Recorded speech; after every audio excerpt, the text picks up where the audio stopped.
हैं। विकास अपनी पत्नी सोनिका का इंतजार कर रहा है। इतनी रात हो गई, न जाने ये सोनिका कहाँ रह गई। 6 बजे तो बैंक की छुट्टी हो जाती है, अब तक तो आ जाना चाहिए था उसे। विकास की माँ कौशल्या उसको परेशान देखती है और उसके पास आ जाती है। तेरी बीवी बैंक मैनेजर है, पढ़ी लिखी समझदार है, वो आ जाएगी, क्यों परेशान हो रहा है फालतू में। इतने में घर की डोरबेल बजती है। विकास भागकर दरवाजा खोलता है और वो देखता है कि सोनिका के साथ एक 16 साल की बच्ची है, जिसके चेहरे पर बहुत सारी चोट के निशान है और खून भी निकल रहा होता है। ये कौन है सोनिका? इस बच्चे के खून क्यों निकल रहा है? चुप क्यों खड़ी हो? मुझे अंदर तो आने दो, सब कुछ बताती हूँ। सोनिका उस लड़की को लेकर घर के अंदर आती है, उसका सारा खून साफ करके उसकी ड्रेसिंग करती है। सोनिका, तुम बताती क्यों नहीं ये बच्ची किसकी है? बेटा तुम ही बताओ, कौन हो तुम? इसके बाद सोनिका अपने पति विकास से कुछ ऐसा बोलती है जिस पर विकास को यकीन नहीं होता। सुबह आप जल्दी तैयार हो जाना, हमें मंदिर चलना है। मंदिर? तुम साफ साफ क्यों नहीं बताती कि आखिर मामला क्या है? बहू, आखिर बात क्या है? माँ जी, ये बच्ची प्रेग्नेंट है और कल सुबह आप इस लड़की से शादी करेंगे, इसी वजह से मंदिर चलना है। तुम पागल हो गई हो क्या? मैं आखिर इस गर्भवती बच्ची से शादी क्यों करूंगा? और ये सब हुआ कैसे? माँ जी, आप कुछ बोलती क्यों नहीं? विकास की माँ उसे एक जोरदार थप्पड़ मारती है। तू सवाल पर सवाल पूछे जा रहा है, मुझे कुछ बोलने देगा तब तो मैं कुछ बोल पाऊंगी ना। बहू, आखिर बात क्या है?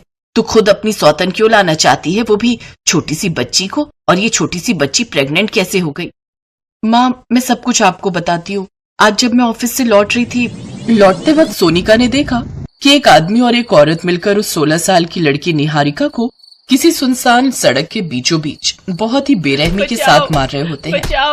तो जैसी लड़की को जिंदा रहने का कोई अधिकार नहीं। इतनी छोटी सी उम्र में पता नहीं कहां से मुंह काला करवा कर आ गई। निहारिका उन दोनों से रहम की भीख मांग रही थी, लेकिन वो दोनों उसे पीटते जा रहे थे। तभी वहां से सोनिका अपनी कार से गुजरती है। उसकी नजर उस बच्ची पर पड़ती है। ये लोग उस बच्ची को पीट क्यों रहे हैं? ड्राइवर, जरा गाड़ी इसके पास लगाना। सुनसान सड़क पर बेचारी बच्ची को मार डालेंगे ये लोग। मैडम, आप यहीं बैठिए, मैं इन दोनों की हालत खराब कर देता हूँ। जितना बोला उतना करो, जल्दी से गाड़ी उसके पास लगाओ, वरना कहीं कोई अनर्थ ना हो जाए। ड्राइवर उन लोगों के पास जाकर कार को रोकता है। सोनिका कार से बाहर आती है और बच्ची को बचा लेती है। बच्ची सोनिका से लिपट जाती है। सन्नाटी रोड देखकर आप लोग इस नादान बच्ची को पीट रहे हो? कौन हो आप लोग? अभी पुलिस को फोन करती हो। देखिए, ये हमारी बेटी है, आप हमारे मामले में मत पड़िए तो ही अच्छा है। इससे पहले कि समाज को इसके बारे में पता चले, हम नहीं रहने देंगे इस लड़की को अपने साथ। आप लोग माँ बाप है या जल्लाद? कोई अपनी ही बेटी को इस तरह मारता है क्या? अगर बेटी पाल नहीं सकते तो पैदा क्यों किया? निहारिका सिसक सिसक कर रो रही थी। सोनिका भी उससे कई बार पूछती है, लेकिन वो कुछ नहीं बोलती। आप बीच में फालतू में पड़ रही हो, लगता है मुझे बताना ही पड़ेगा। इसका चेहरा देखिए, इसकी उम्र देखिए, ये इस उम्र में गर्भवती हो चुकी है और बता भी नहीं रही कि इस बच्चे का बाप आखिर है कौन, और ना ही ये अबॉर्शन कराने को तैयार है। अब आप ही बताइए, पूरे समाज में हमारी थू-थू हो जाएगी या नहीं? तो इस मामले को आसानी से भी हल किया जा सकता है ना। उस लड़के को बुलाइए, उससे भी पूछताछ कीजिए। उस लड़के के बारे में ये कुछ बता ही कहाँ रही है मैडम? हम इस लड़की को अपने घर में नहीं रख सकते। आपको ज्यादा तरस आ रहा है तो आप ले जाइए इसे। मैं अभी सड़क पर कोई बहस नहीं करना चाहती आप लोगों से। निहारिका, तुम कार में बैठो और चलो मेरे साथ, बाकी की बातें हम रास्ते में कर लेंगे। सोनिका निहारिका को कार में बिठाकर अपने साथ लेकर चली जाती है। रास्ते में सोनिका उससे कुछ बात करने की कोशिश करती है ताकि कुछ पता चल सके। देखो बेटा, घबराने की कोई जरूरत नहीं है। इस उम्र में ये सब गलतियां हो जाती हैं, लेकिन कम से कम मुझे तो बताओ कि आखिर वो लड़का कौन था? दीदी, वो लड़का अब इस दुनिया में नहीं रहा, इसीलिए मैं उसका नाम नहीं लेना चाहती। चलो ठीक है, अभी मैं तुमसे ये नहीं पूछूंगी कि वो लड़का कौन था, वो मुझे बाद में बता देना। लेकिन तुम इस बच्चे को पालना चाहती हो? हाँ दीदी, इस सब में उस बच्चे की आखिर क्या गलती है? इस हालत में तो कोई मुझसे शादी भी नहीं करेगा और बिन ब्याही माँ की कोई इज्जत भी नहीं होगी समाज में। इसी वजह से मैं परेशान हूँ। सोनिका ने ये सब अपने पति और सास को बताया। कौशल्या ने कहा, जो भी हुआ उसका तो हम कुछ नहीं कर सकते, लेकिन इस होने वाले बच्चे को बाप का नाम कौन देगा? विकास देंगे, और कौन देगा? वरना पूरा समाज थूकेगा इस पर। रात में सोनिका अपने पति और अपनी सासू माँ को समझाती है। विकास और उसकी माँ मॉडर्न ख्यालात के थे और बहुत सुलझे हुए थे, इस वजह से दोनों लोग मान जाते हैं। अगले दिन मंदिर में जाकर सोनिका विकास और निहारिका की शादी करा देती है। निहारिका उसी घर में रहने लगती है। सुबह सुबह निहारिका सभी के लिए चाय बनाकर लाती है। क्या बात है मेरी छोटी सी सौतन, तुम्हारा मुंह क्यों उतरा हुआ है? मुझे अपने माँ बाप की बहुत याद आ रही है। अरे निहारिका बिटिया, अगर तुम अपने माँ बाप के पास जाओगी तो वो लोग तुम्हें फिर से मारेंगे। मुझे पता है, लेकिन मैं जिंदगी में पहली बार अपने माँ बाप को छोड़कर रह रही हूँ। पता नहीं मेरा क्या होगा। मैं जिससे प्यार करती थी वो तो। ये बोलते हुए निहारिका चुप हो जाती है। आखिर कौन है निहारिका का प्यार? खैर, कुछ महीनों बाद निहारिका एक बच्चे को जन्म देती है। पूरा घर नन्हे से मेहमान की किलकारी से गूंज उठता है। वहीं दूसरी तरफ सोनिका ये ठान लेती है कि वो इस बच्चे के असली पिता का पता लगाकर ही रहेगी। माँ, निहारिका कहाँ है? अपने कमरे में होगी अपने बच्चे के साथ। सोनिका निहारिका के कमरे की तरफ जाती है, लेकिन तभी वो चुपके से देखती है कि सोनिका किसी लड़के की तस्वीर को बहुत ही गौर से निहार रही है। मुझे माफ कर देना विकी, मैं तुम्हारी निशानी को मिटने नहीं देना चाहती थी, इसलिए मुझे दूसरी शादी करनी पड़ी। ये सुनकर सोनिका हैरान हो जाती है। दूसरी शादी करनी पड़ी? इसका मतलब निहारिका की शादी हो चुकी थी। मतलब अभी बहुत गहरे राज छुपे हुए। सोनिका चुपके से निहारिका के कमरे से उस तस्वीर को ले लेती है और अगले दिन सोनिका पता लगाते हुए उसके स्कूल पहुंच जाती है। निहारिका की फोटो दिखाने पर उसके कुछ दोस्त भी उसे मिल जाते हैं, लेकिन किसी को कुछ नहीं पता। निहारिका की शादी हो चुकी थी, ये बात उसके दोस्तों को भी नहीं पता। ऐसा कैसे हो सकता है? मुझे अभी निहारिका के घर जाना होगा, उसके माँ बाप को तो पता होगा ही। सोनिका निहारिका के दोस्तों से उसके घर का एड्रेस पूछकर सीधा निहारिका के घर पहुंच जाती है। ये तस्वीर किसकी है? ये आपको कहाँ से मिला? ये तो निहारिका के पति की है ना? मुझे एक बात सच सच बताइए, क्या निहारिका की शादी हो चुकी थी? हाँ, लेकिन उसकी शादी सिर्फ एक दिन की ही थी। हम लोग गरीब लोग हैं। पहले तो वो लोग शादी के लिए मान गए, लेकिन जब दहेज का कोई सामान नहीं दे पाए तब उन लोगों ने मेरी बेटी को घर से निकाल दिया और शादी तोड़ दी। तो हो सकता है निहारिका के पेट में जो बच्चा था वो उसके पति का ही हो। ऐसा कैसे हो सकता है? मायके आने के बाद से निहारिका उससे मिली ही नहीं। पता नहीं, कुछ तो है। इसका जवाब तो निहारिका ही दे पाएगी। सोनिका उसी वक्त निहारिका के माँ बाप को लेकर अपने घर चली जाती है और निहारिका से बात करती है। देखो निहारिका, मुझे पता चल चुका है कि तुम्हारी शादी हुई थी, लेकिन दहेज न होने की वजह से उसी दिन शादी टूट भी गई थी। अब बताओ पूरा मामला क्या है? अब आपको सब पता चल ही गया है तो बता देती हूँ। विक्की जिससे मेरी शादी हुई थी वही इस बच्चे का बाप है। हम दोनों के बीच प्यार हो गया था, लेकिन विक्की अपने माँ बाप की वजह से मजबूर था। शादी टूटने के बाद भी हम लोग मिलते थे। एक रोज जब हम लोग मिलकर वापस आ रहे थे तभी एक्सीडेंट में उसकी मौत हो गई। इसका मतलब ये बच्चा नाजायज नहीं है। हमसे गलती हो गई, हमने तुझे गलत समझा। हाँ, चाहे शादी जबरदस्ती टूट गई थी, विक्की था तो तेरा पति ही।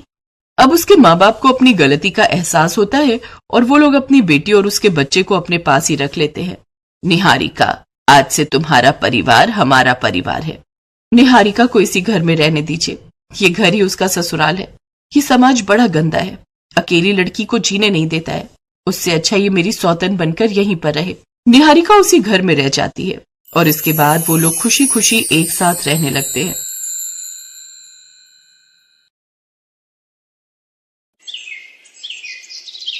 राहुल और शीतल 12वीं कक्षा में पढ़ते थे। राहुल एक अमीर खानदान का लड़का था, जबकि शीतल एक साधारण परिवार की लड़की थी। शीतल राहुल से प्यार करने लगी। राहुल, तुम जानते हो मैं ज्यादा पैसे वाले घर की लड़की नहीं हूँ। तुम्हारे पापा मम्मी आगे चलकर शादी के लिए मान जाएंगे ना? शीतल, मैं तुम्हारे साथ थोड़ा सा टाइम निकाल कर यहाँ टाइम स्पेंड करने के लिए आता हूँ और तुम फिर शादी की बातें लेकर शुरू हो जाती हो। अरे यार, मैंने तुम्हें कहा ना कि अभी हम एंजॉय करते हैं। अभी तो हम कॉलेज में एडमिशन लेंगे, उसके बाद पता नहीं कब जाकर ये शादी वादी के बारे में हम सोचेंगे। अभी तो इस पल को एंजॉय करो यार मेरी जान। शादी की बात बाद में करेंगे ना। अच्छा, अब सब बातें छोड़ो, जल्दी से मुझे मेरे गाल पर एक किस करो। राहुल, तुम लड़के हो और मैं लड़की हूँ। मुझे घर में भी जवाब देना होता है। पापा बोल रहे थे कि 12th की पढ़ाई अच्छे से कर लूँ तो अच्छे कॉलेज में एडमिशन करवा देंगे। अगर मैं यहाँ टाइम स्पेंड करती रहूंगी तो पढ़ाई कब करूंगी?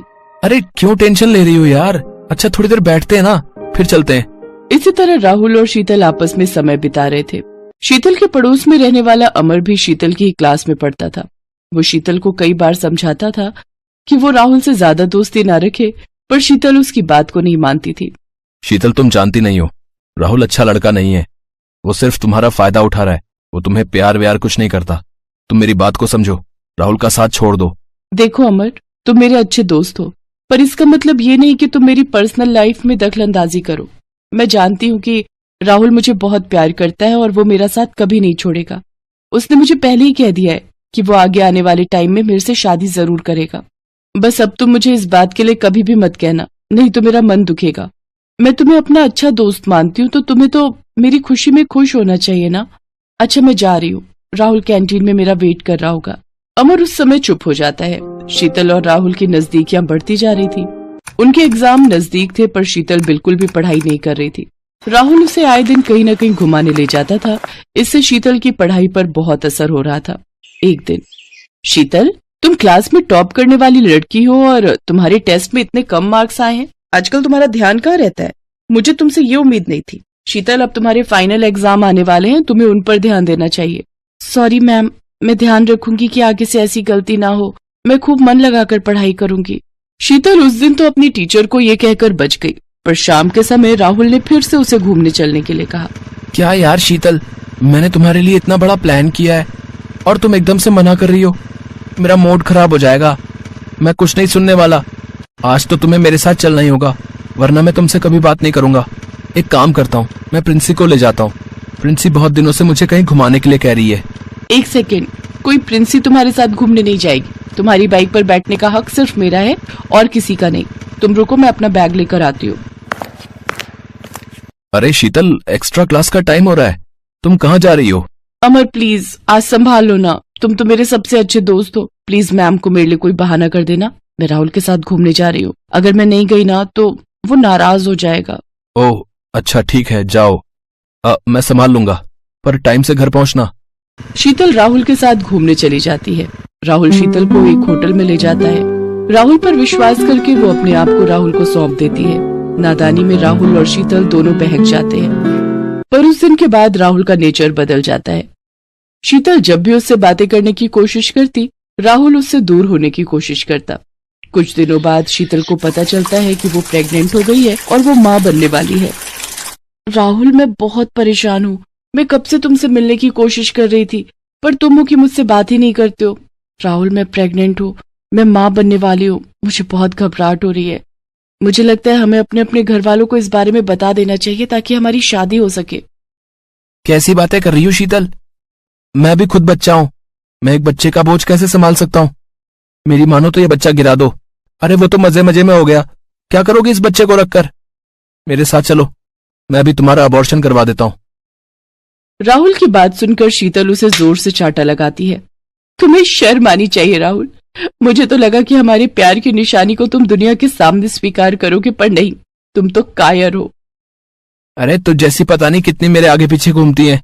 तू खुद आई थी मेरे पास चलकर, मैं नहीं आया था। तू सिर्फ मेरे पैसे पे मरती थी, इसीलिए तू मेरे आगे पीछे घूमती थी।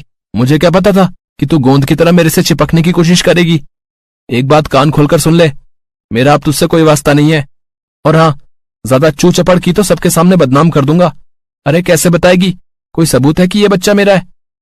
राहुल शीतल के मुंह पर उसकी बुरी वाली बेइज्जती करके चला जाता है। शीतल बहुत रोती है। उन दोनों की ये सारी बातें अमर सुन लेता है और वो शीतल के पास जाता है। अमर, तुमने ठीक कहा था। राहुल अच्छा लड़का नहीं है। उसने मुझे बस शीतल, मैं सारी बातें सुन चुका हूँ। मैं चाहूं तो अभी राहुल को सबक सिखा सकता हूँ, पर मुझे तुम्हारी चिंता है। मुझे तुम्हारी इज्जत की परवाह है। मैं जानता हूँ राहुल कितना गिर सकता है। तुम घबराओ नहीं शीतल, मैं इस बच्चे को अपना नाम दूंगा। मैं तुमसे शादी करूंगा। हम कल ही स्कूल में शादी करेंगे। पर अमर, तुम तो सब कुछ जानते हो, फिर भी मेरे लिए। शीतल, मैंने तुम्हें हमेशा से ही सच्चा प्यार किया है। मैं तुम पर और इस बच्चे पर कोई आंच नहीं आने दूंगा।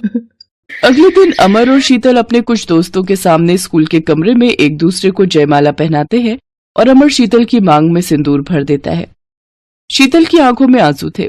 वो अमर से गले लगकर बहुत रोती है। मुझे माफ कर दो अमर, मुझसे बहुत बड़ी गलती हो गई।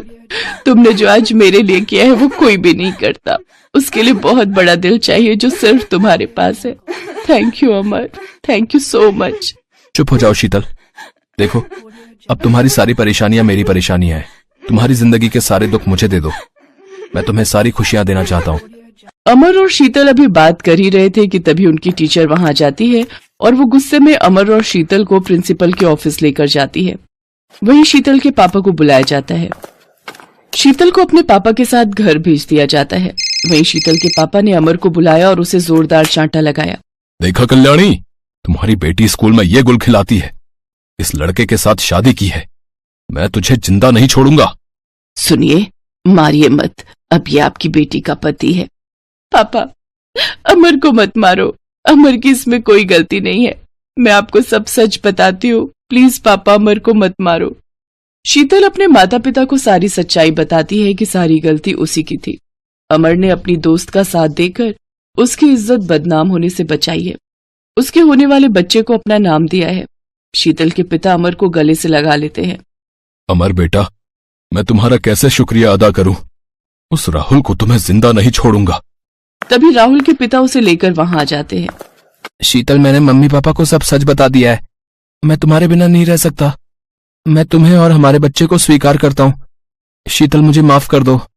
तुमने आने में बहुत देर कर दी राहुल, अब मैं अमर की पत्नी हूँ और ये बच्चा भी अमर और मेरा है, तुम यहाँ से जा सकते हो। जीती रहो बेटी, मैं जानता हूं मेरे बेटे राहुल ने तुम्हें खोकर दुनिया की सबसे बड़ी गलती की है, खुश रहो बेटी। राहुल वहां से शर्मिंदा होकर अपने पिता के साथ वापस लौट जाता है।